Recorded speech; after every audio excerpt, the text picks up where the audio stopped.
Kile ambacho kinaendelea katika vita kati ya Israel pamoja na Iran sasa kinazidi kuibua hisia tofauti za wafuatiliaji wa mambo haya.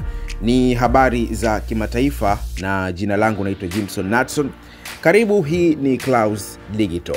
Jeshi la Israel limesema maeneo kadhaa yalipigwa na shambulio la hivi karibuni la kombora la Iran siku ya Jumatatu, huku zimamoto wakiripoti kuwa jengo la makazi lilipigwa katika pwani ya Mediterania nchini humo.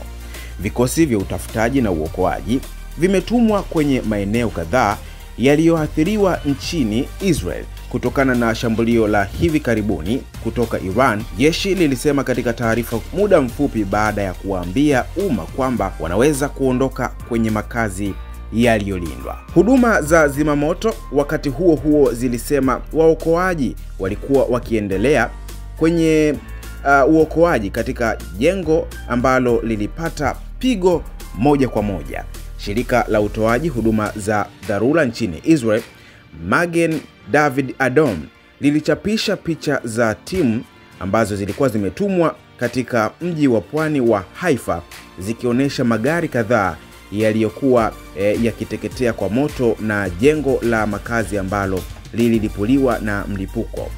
MDA ilisema timu zake zilisafirisha watu 7 waliojeruhiwa katika mashambulizi hayo, akiwemo mwanamke mwenye umri wa miaka 72.